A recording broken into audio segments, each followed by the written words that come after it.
CMI anticipa cómo sería la nueva vida de las FARC en 7 zonas de concentración en el país. Gobierno y FARC acuerdan mecanismos de monitoreo del cese del fuego y la dejación de las armas. ONU y CELAC verificarán esas acciones para el fin del conflicto. Presidente Juan Manuel Santos, al destacar nuevo acuerdo entre las FARC y el gobierno, deja claro que no se trata de una misión de mantenimiento de la paz de cascos azules. El fiscal general Eduardo Montealegre rechaza la carta que le envía el procurador general a la Corte Penal Internacional sobre el tema de justicia transicional. Se definen los últimos nombres de la lista de 30 guerrilleros de las FARC que recibirán indulto por parte del gobierno nacional. Sitios especiales de reclusión será el siguiente punto de guerrilleros presos. Al término del primer Consejo de Seguridad con el nuevo alcalde de Bogotá, presidente Santos anunció que prorroga la prohibición al porte de armas en todo el país. Un juzgado especializado de Antioquia emitió hoy una condena de 30 años de prisión contra el coronel retirado Robinson Delgado del Río por falsos positivos y otros delitos. Monumental trancón al norte de Bogotá por demoras en el levantamiento del cadáver de una señora que murió yendo a una cita médica. Antioqueño Gaviria gana etapa en Argentina y es nuevo líder. Pregunta del mundo del tenis. ¿Se inicia ocaso de Rafael Nadal? Hasta el astro más brillante tiene su lado oscuro. Y en Bogotá y el resto del país estamos experimentando sus efectos. Al final de la emisión desde el planetario hablaremos de las consecuencias de exponerse al sol que estamos viviendo. Los espero. Buenas noches. Nuestros secretos de hoy. 1. Parte del conservatismo pide poner condiciones al ingreso al gobierno. 2. Pelea de amarrar en Café Salud. 3. Si en la Corte Suprema diluvia, en la Constitucional no escapa. Tengo ñapa. Como el mal ejemplo cunde, también hay pelea en el Consejo Electoral. 1, 2, 3, sin ñapa peleadora al cierre.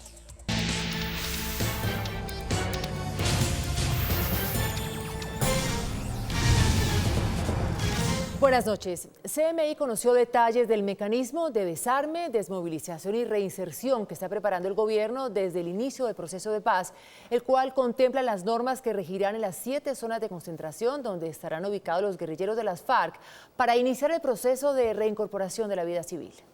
Las zonas de concentración serían 7 y estarían ubicadas en las zonas donde la guerrilla mantiene su influencia hace décadas, como el sur del país, en los departamentos fronterizos con Ecuador, en el centro del país, Antioquia y Meta, y Arauca y norte de Santander en la frontera con Venezuela, también en la región pacífica. Al entrar allí, los guerrilleros no deberán portar sus armas. Estos lugares deben contar con puestos de salud y agua potable. También deben tener carreteras de fácil acceso para la movilidad de los organismos internacionales encargados del monitoreo y la verificación. Militares y policías colombianos capacitados en resolución de conflictos serán los encargados de la seguridad por fuera del perímetro de la concentración. Hace pocos días, un cabecilla guerrillero dijo que no contempla la concentración como estar en un corral. Las FARC pretenden durante ese tiempo hacer trabajo político y capacitar a sus tropas para la nueva vida.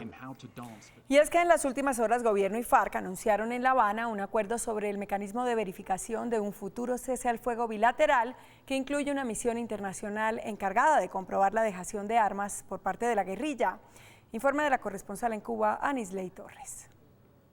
Las delegaciones del gobierno de Colombia y de las FARC informaron hoy en La Habana que la ONU y la CELAC supervisarán el cese del fuego y de hostilidades bilateral y definitivo, así como la dejación de las armas. Hemos decidido crear un mecanismo tripartito de monitoreo y verificación del acuerdo sobre el cese al fuego y de hostilidades bilateral y definitivo y la dejación de las armas, que genere confianza y dé garantías para su cumplimiento, conformado por el Gobierno de Colombia, por las FARC-EP y por un componente internacional, quien preside y coordina el mecanismo en todas sus instancias, dirime controversias, realiza recomendaciones y presenta informes, y que iniciará sus labores una vez se haya llegado a ese acuerdo. Respecto a la dejación de las armas, el mismo componente internacional la verificará en los términos y con las debidas garantías que se establecerán en los protocolos del acuerdo. Es un mensaje de tranquilidad para los colombianos. No estamos pensando en maquillar un cese de fuego ficticio como para salir del paso, no. Esto demuestra lo que hemos hecho hoy, la seriedad con la que estamos procediendo en el difícil camino de dejar la guerra atrás, garantizar los derechos de las víctimas y abrir una etapa de construcción de una paz firme. La insurgencia coincidió en señalar que con este paso el proceso se encamina a su terminación. Es un hecho que las conversaciones en busca de la anhelada reconciliación han entrado en una etapa definitiva y que 60 años de confrontación pueden concluir para regocijo de la humanidad en el curso de este 2016. De acuerdo con los negociadores de paz, será una misión política de las Naciones Unidas con participación de miembros de la CELAC que funcionará por 12 meses, prorrogables a petición del gobierno y las FARC, y estará integrada por observadores no armados. Desde La Habana, Cuba, Anisley Torres, CNI, La Noticia. Y esta noche el presidente Juan Manuel Santos dejó en claro que los observadores internacionales que harán la verificación y monitoreo de la dejación de armas nada tiene que ver con una misión de mantenimiento de la paz de cascos azules de la ONU. El presidente Santos, quien socializó este acuerdo con directores de los partidos políticos, dijo que es un paso definitivo para la terminación del conflicto y la consecución de la paz. Y esto yo diría que realmente hace que el proceso sea más irreversible. Hay que ser claro sobre un punto. Se trata de observadores, repito, no armados, no de una misión de mantenimiento de la paz de cascos azules. Los países los escogerá Naciones Unidas en consulta con la mesa de conversaciones de La Habana, por ejemplo, que no participen los países limítrofes. Asegura que sabe que en ciertos sectores ha habido controversia alrededor de la decisión de acudir al Consejo de Seguridad. Pero una cosa es estar bajo la observación del Consejo de Seguridad como un país en problemas o un Estado fallido. Y otra muy distinta es acudir al Consejo para pedirle que contribuya a la solución de un conflicto de más de medio siglo que nosotros mismos estamos resolviendo. El jefe de Estado además señaló que ya se comunicó telefónicamente con los presidentes de los 5 países miembros permanentes del Consejo de Seguridad de la ONU, que son Rusia, China, Gran Bretaña, Estados Unidos y Francia, donde le manifestaron que están totalmente de acuerdo con esta solicitud. Militares en retiro, gremios y partidos políticos dividieron opiniones frente al acuerdo alcanzado entre gobierno y FARC en La Habana sobre dejación de armas y verificación. Para la organización que agrupa a los oficiales retirados, la CELAC no es un organismo imparcial. Se interviene esta comisión en la cual se nombrarán personas de una organización muy amiga de las FARC, la CELAC. El Centro Democrático también cuestionó el mecanismo de dejación de armas. Aquí lo que tiene que decírselo a los colombianos es en qué consiste la dejación de armas.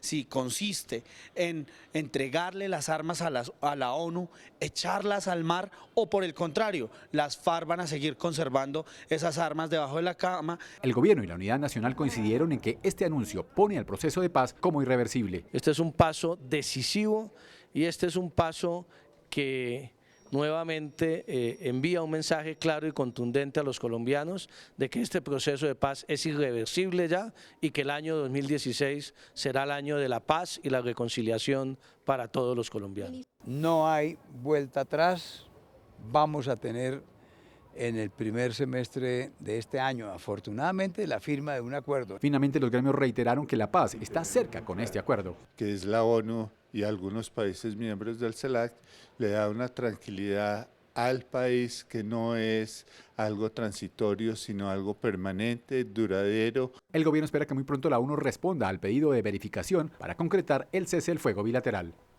El fiscal Eduardo Montealegre dijo que el procurador Alejandro Ordóñez no tiene la razón frente a los argumentos presentados ante la Corte Penal Internacional, según los cuales el Acuerdo de Justicia de La Habana es un pacto de impunidad. El fiscal general dijo que no hay ninguna prohibición en el Estatuto de Roma para que se utilicen sanciones alternativas diferentes a la pena privativa de la libertad en una justicia transicional. El señor procurador no tiene razón si esa es la petición que ha formulado, porque nosotros tenemos internamente cierto margen de discrecionalidad para consagrar el tipo de sanciones que se requieran en las justicias transicionales. Las declaraciones las hizo luego de conocerse una carta que el procurador le envió a la fiscal de la Corte Penal Internacional, en la cual advierte que el acuerdo de justicia estimula la repetición de los crímenes atroces en el país, tanto de militares como de guerrilleros. El acuerdo no cumple los estándares internacionales de justicia. Reitera que esto permitiría la intervención de la Corte Penal Internacional. El acuerdo de justicia en su conjunto no contribuye a impedir la impunidad. Finalmente dijo que sería nefasto que los responsables de crímenes internacionales no fueran objeto de procesos judiciales. Hoy se conoció la lista de los primeros 17 guerrilleros de las FARC que quedarán en libertad esta semana. Por haber incurrido en delitos graves, fueron excluidos 4 miembros de la organización. Esperan su libertad en las cárceles La Picota y el Buen Pastor de Bogotá los primeros 17 guerrilleros que cumplieron requisitos: estar procesados por rebelión, comprometerse a no delinquir y participar del programa de resocialización. La lista inicialmente hasta el día de hoy ha tenido diferentes modificaciones, justamente porque en el desarrollo de la solicitud y de estudiar la solicitud del indulto, pues al parecer han aparecido en varios prisioneros nuevos tipos penales, es decir, han aparecido nuevos delitos, nuevos procesos por los que han sido requeridos por la justicia y por lo tanto han sido, digamos, retirados de la lista. Anselmo Villano, detenido como el segundo comandante del Frente 66 en el Huila, y Darío Jiménez, señalado de participar en las tomas del Bloque Oriental, fueron 2 de los miembros de las FARC a los que el gobierno nacional les negó el indulto. 4 guerrilleros no cumplieron con el requisito de tener deudas ante la justicia solamente por el delito político y uno más salió de la cárcel por pena cumplida. El siguiente capítulo que demandarán los guerrilleros en las cárceles será la conformación de patios especiales para prisioneros de las FARC. El presidente Juan Manuel Santos negó la extradición de Octavio Orrego Sánchez, alias Sebastián, el guerrillero de las FARC, solicitado por Estados Unidos por el secuestro de 3 contratistas norteamericanos. El Ejecutivo asegura que en la decisión se usó la discrecionalidad que le otorga la ley y obedece a un gesto de paz del gobierno colombiano en el marco de las negociaciones con las FARC. Octavio Orrego es acusado en Estados Unidos de secuestro, uso y porte de armas de fuego en un delito con violencia y concierto para suministrar material de apoyo a terroristas. Un juez de Antioquia condenó a 30 años de cárcel al coronel en retiro Robinson González del Río por la muerte de 31 personas. El juzgado especializado de Antioquia emitió condena de 30 años de prisión contra el coronel retirado Robinson González del Río por su responsabilidad en 31 homicidios, concierto para delinquir, peculado y porte de armas de uso privativo y defensa personal. Los hechos por los que fue condenado ocurrieron entre los años 2006 y 2009 en Antioquia, donde era comandante del batallón contra guerrilla 57 Héroes de Puerres. El abogado Danilo Rojas Betancur fue elegido como el nuevo presidente del Consejo de Estado. Con 21 votos, fue elegido el presidente del Consejo de Estado, el abogado de la Universidad Libre, Danilo Rojas Betancur. El jurista anunció que llevará la corporación a las regiones. No está totalmente completo el diseño institucional del posconflicto. Muy seguramente sea necesario tomar en consideración lo que usted pregunta, que hay muchos asuntos particularmente relativos a las indemnizaciones, a las reparaciones, en las que muy probablemente la institucionalidad existente se vea desbordada. El magistrado, que entrará a ser parte del nuevo Consejo de Gobierno Judicial que administrará los recursos de la rama, aseguró que requiere actuar con celeridad. Rojas aseguró que está comprometido con la paz y que quiere liderar un proceso de acompañamiento a esa nueva institucionalidad que se pacte. Como vicepresidente de la corporación fue elegido Jorge Octavio Ramírez. Un juez de Sincelejo condenó a la nación a pagar más de 2 billones de pesos. La decisión busca indemnizar a más de 40.000 víctimas del conflicto armado en Sucre. Un fallo otorgado por el Juzgado Séptimo Administrativo de Sincelejo condenó a la nación a pagar 2.1 billones de pesos como indemnización a 44.568 víctimas de la violencia en Sucre, bajo el argumento de no contar con una política integral que evite el desplazamiento y atienda a esta población. La defensa jurídica del Estado, ellos han hecho parte de este proceso desde el 2005, se les notificó la demanda y se ha tramitado esta demanda en buena forma. El Juzgado Séptimo ha concebido esa sentencia bien. Por la cuantía, el proceso fue remitido del Tribunal Administrativo de Sincelejo al Consejo de Estado, donde está siendo evaluado. Desde Sincelejo, Shadia Freile, CMI, La Noticia. El presidente Juan Manuel Santos anunció que se prorroga por todo este año la prohibición de porte de armas a nivel nacional. El jefe de Estado participó del primer Consejo de Seguridad en Bogotá conjuntamente con el alcalde Enrique Peñalosa. Esta medida estaba prevista hasta el 31 de enero, pero hoy el presidente Santos anunció que la prorroga todo el año. Todo el año va a estar prohibido el porte de armas y eso nos debe contribuir a seguir disminuyendo el delito. Además, 15 años después, un presidente de la República vuelve a visitar la sede de la alcaldía de Bogotá. El jefe de Estado y Enrique Peñalosa firmaron el plan para fortalecer la seguridad en la ciudad. Entonces se van a intervenir 750 puntos calientes de crímenes que tienen ya identificados como sitios donde se cometen la mayoría de los crímenes. Construirán un centro de comando y control donde se administrará toda la tecnología con cámaras de seguridad. Estamos totalmente decididos a colaborar, a trabajar en equipo con el gobierno nacional. El presidente Santos hizo un llamado al Congreso para que aprueben el Código de Policía que dé instrumentos para proteger a los ciudadanos. Puso de ejemplo a los colados en Transmilenio, donde los policías no pueden hacer nada para perseguir esta clase de delito. Poco a poco retorna la normalidad en la movilidad del norte de Bogotá. El tráfico colapsó y se registró un monumental trancón en las últimas horas debido a la demora en el levantamiento del cadáver de una mujer que falleció víctima de un ataque cardíaco. A este enorme trancón se enfrentaron los ciudadanos que pretendían ir al norte de Bogotá durante casi toda la tarde. La causa fue un bloqueo por parte de transeúntes, indignados por la demora en el levantamiento del cuerpo de una señora que falleció en la acera cuando se dirigía a una cita médica. Eso pasó a la 1 de la tarde, de la 1 de la tarde hasta esta hora vinieron a recogerla. Lamentablemente, y tengo que reconocerlo, esto es un hecho de indolencia ante una situación que se estaba presentando que ameritaba prontitud y una solución al instante. El levantamiento se dio a las 6:30 de la tarde cuando ya se habían presentado enfrentamientos con la policía. La demora obedeció a una descoordinación por parte de las entidades que atendieron la emergencia. La primera unidad del Cuerpo Técnico de Investigación, tengo entendido y puedo estarme equivocando, hizo presencia pasada a las 17 horas, pero no llegó con los elementos que se requerían para poder llevar a cabo el levantamiento. Sobre las 8 de la noche se normalizó el tráfico vehicular, generando graves retrasos en la operación de Transmilenio. 24 horas después de descubrir su rostro, Natalia Ponce de León, víctima de ataque con ácido, asegura que se siente viviendo un renacer y llena de energía para ayudar a otras víctimas de este tipo de hechos.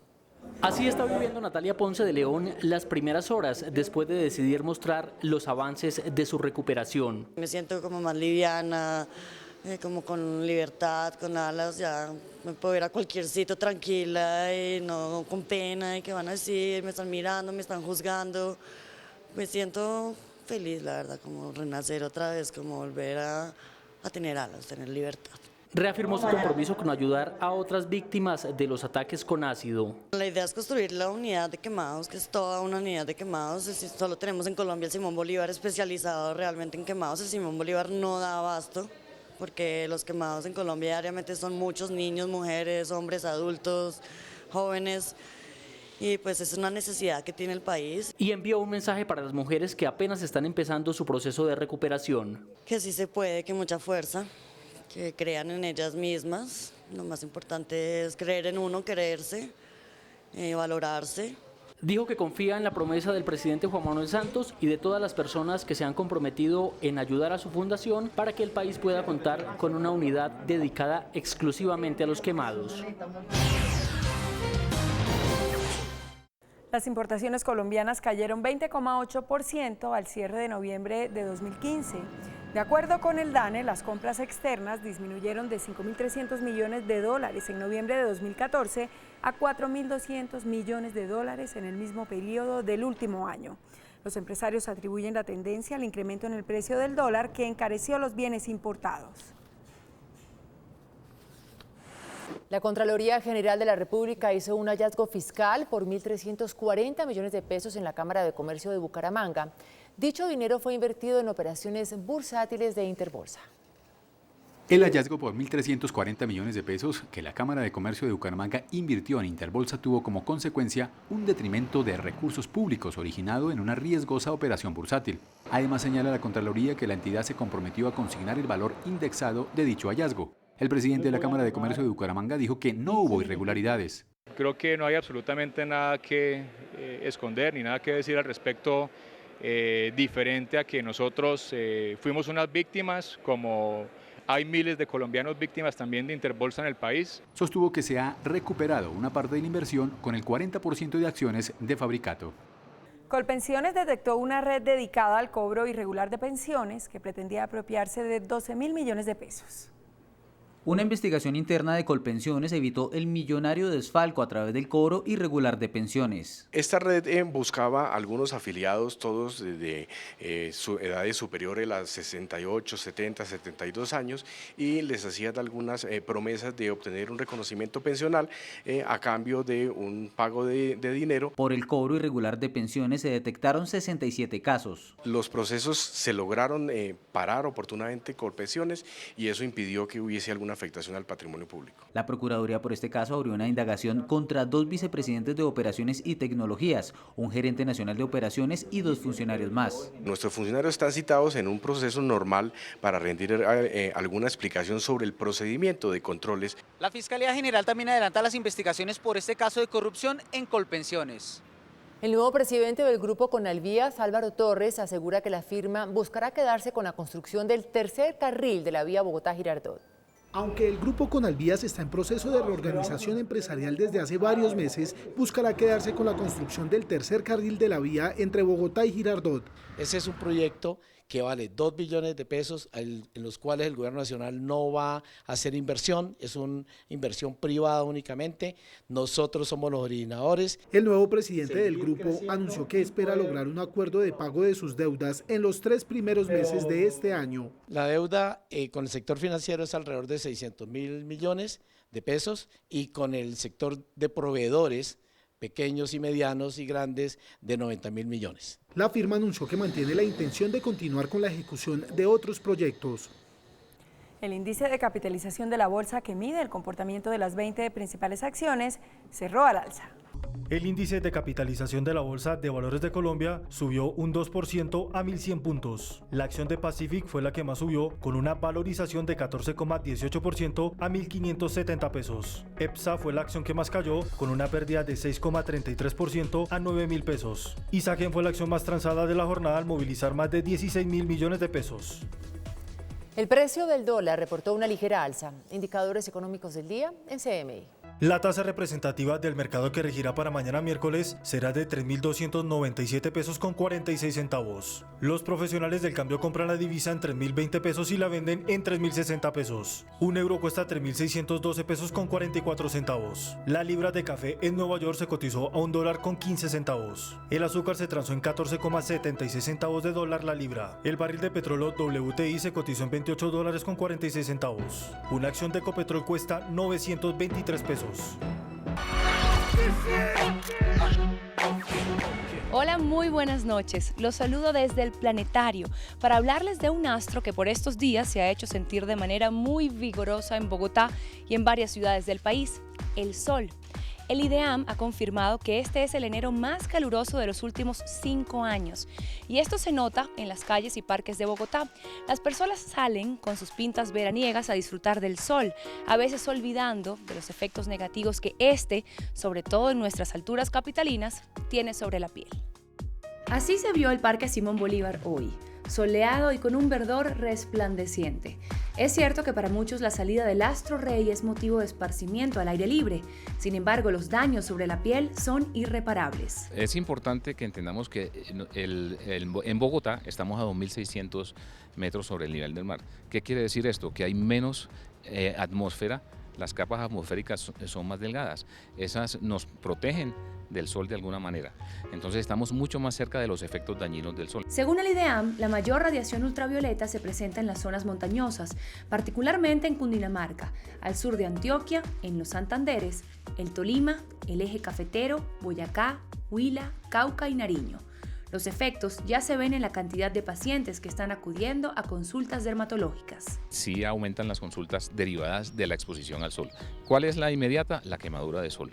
Son aquellas personas que piensan que broncearse es sano, es saludable y bonito y no saben que exponerse al sol en estas alturas lleva rápidamente y fácilmente a una quemadura de sol. El sol, al estimular la pigmentación, es común que produzca las manchas, sobre todo en la cara.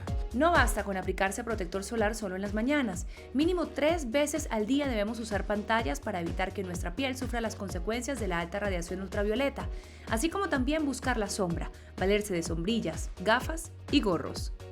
Teniendo en cuenta los cuidados de la piel y por supuesto entendiendo el grave problema medioambiental que supone esta sequía, no podemos negar que algunas personas como yo estamos fascinadas con la idea de poder sacar nuestros atuendos que teníamos reservados solamente para ciudades calurosas como Medellín o por supuesto para la costa.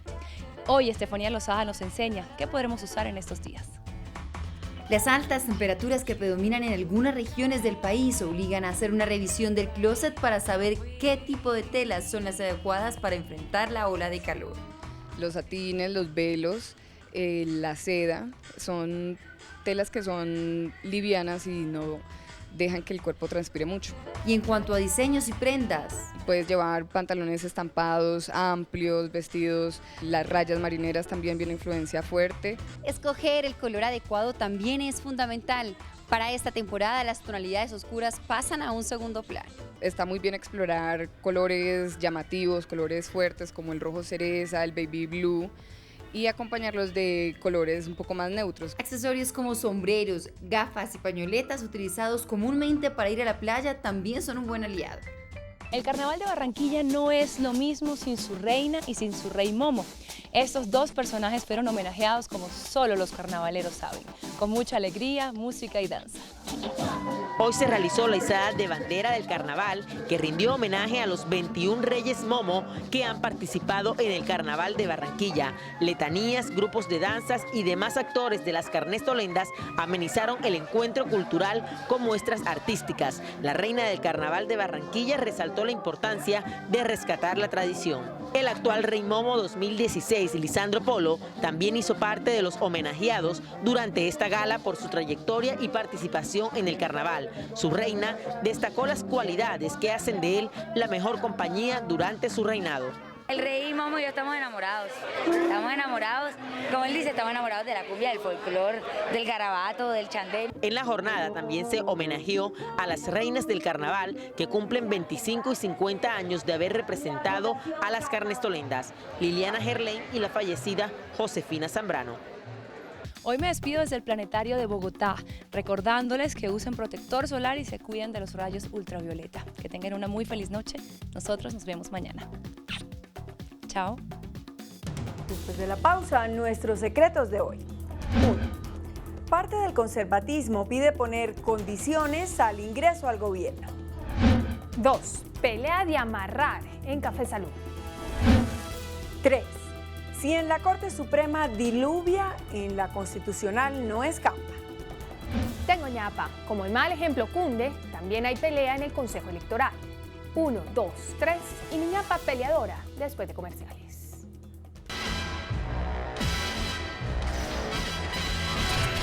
Nuestros secretos de hoy. 1. Un sector del conservatismo pide condicionar el ingreso al gobierno. El Partido Conservador está en camino de regreso a la unidad nacional, pero su decisión no transitará por un sendero sembrado de rosas. En el directorio conservador y en la bancada del Senado hay una notable mayoría a favor de la decisión de integrarse oficialmente al gobierno. Pero desde la bancada conservadora de la Cámara se están haciendo reparos que podrían provocar que el partido demore por lo menos hasta finales de febrero una decisión oficial para reincorporarse a la unidad nacional. Hoy un grupo de representantes conservadores fue hasta la sede del Directorio Nacional para exponerle a su presidente, David Barguil, 3 argumentos para pedir que se piense con serenidad el regreso del partido al oficialismo. Aclararon, sin embargo, que apoyan integralmente al presidente del Directorio Nacional, David Barguil, en las conversaciones que adelanta para ingresar al gobierno. pero advirtieron que no apoyarán una posible reforma tributaria, ni la creación o el aumento de impuestos, ni la ampliación de la base para el IVA. Apoyan sin reparos el proceso de paz y propusieron que el Partido Conservador llegue a un acuerdo legislativo con el gobierno sobre 3 puntos: la agenda de paz, la economía social y la seguridad ciudadana. Esta posición la transmitieron hoy a Barguil los representantes Orlando Guerra, Orlando Clavijo, Álvaro López, Elber Hernández, Óscar Bravo, Inés Cecilia López, Felipe Lozada, Juan Carlos García, Miguel Barreto, Pedrito Pereira y Heriberto Sanabria. Y dijeron que todo debe ser refrendado por una junta de parlamentarios con el Directorio Conservador Nacional para formalizar el retorno de los conservadores a la unidad nacional. 2. Frenazo público le metieron al presidente de Café Salud, Guillermo Grosso. Grosso fue interventor de la EPS Salucop y en diciembre fue designado presidente de Café Salud. Concedió una entrevista a La República en la que afirmó que Café Salud se venderá este año y que hay inversionistas nacionales y extranjeros que muestran interés en la compañía. Esta afirmación agudizó la tensión que existe entre Grosso y el liquidador de Salucop, Luis Leguizamón. A través de avisos en los periódicos, Leguizamón le hizo saber a Grosso que quien maneja todos los bienes del grupo empresarial, incluida Café Salud, es él y que nadie más está autorizado para hablar de ventas de activos. Y aclaró, los activos de Café Salud EPS a la fecha no han sido puestos en venta y por tanto no se reconocen potenciales clientes interesados en su compra. El combate del siglo entre Ali y Fraser es una pelea de bebés. 3. Un tema crucial para el futuro de la justicia se estudia en el despacho del nuevo magistrado de la Corte Constitucional, Alejandro Linares. El magistrado Linares debe proyectar el fallo sobre 2 demandas contra la Ley de Equilibrio de Poderes que ordenó la desaparición del Consejo Superior de la Judicatura y de la Comisión de Acusación de la Cámara. Ya tiene claro que respalda la creación de la nueva Comisión de Gobierno Judicial que reemplaza al Consejo Superior de la Judicatura. Linares está por definir su posición sobre la segunda demanda interpuesta por el fiscal general de la Nación, Eduardo Montealegre, y cuyo cuestionamiento central está en la supuesta inconstitucionalidad de la creación de una comisión de aforados que reemplazará en funciones a la Comisión de Acusaciones y que, según la reforma, debe desaparecer un año después de promulgada, es decir, el próximo 1 de julio. Dicen, repito, dicen que su posición estaría en favor de la demanda del fiscal. Y tengo ñapa, pelea en el Consejo Electoral. Una enconada disputa entre 2 bloques impide, desde noviembre del año pasado, la elección de una nueva mesa directiva del Consejo Nacional Electoral. Una fuerte discusión se presentó hoy en la sala plena del organismo electoral cuando se intentó aprobar una fórmula para elegir presidente y vicepresidente de ese organismo. El Consejo está dividido así. Un bloque conformado por 5 magistrados: Héctor Elí Rojas, liberal, Alexander Vega y Bernardo Franco, ambos de la U, Ángela Hernández, del conservatismo, y Armando Novoa, de una coalición de la Alianza Verde y el Polo Democrático. El otro bloque está conformado así. Son 4 magistrados: Emiliano Rivera, liberal, Felipe García, del Centro Democrático, Yolima Carrillo, de Cambio Radical, y Carlos Camargo, conservador. Lo paradójico es que el bloque minoritario es el que está mandando en el Consejo, porque al bloquear la elección de las directivas, el presidente, por orden alfabético, es uno de su sector, Carlos Camargo. Algunos magistrados consideran que las decisiones las debe tomar la mayoría, es decir, con el bloque de 5 miembros. Pero los estatutos del Consejo, recogiendo una norma del plebiscito de 1957, establecen que las decisiones se toman por mayoría calificada de 6 de sus 9 miembros.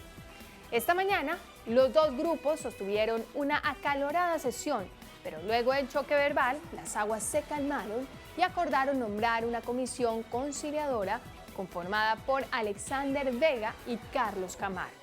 Los 2 se reunieron esta tarde y diseñaron una fórmula que parece ser la solución a la crisis del Consejo. Será presentada mañana en la sala plena del Consejo.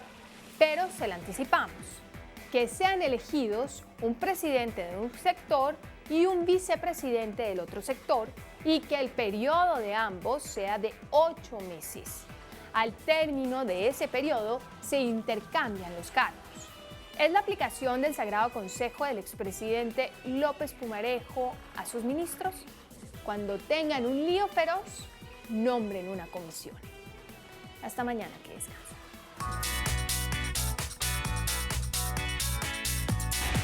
Después de la entrevista con Claudia Palacios a Natalia Ponce, ¿cree usted que la ley que endurece las penas a los atacantes con ácido reducirá estas agresiones en el país? Sí, 66%. No, 34%.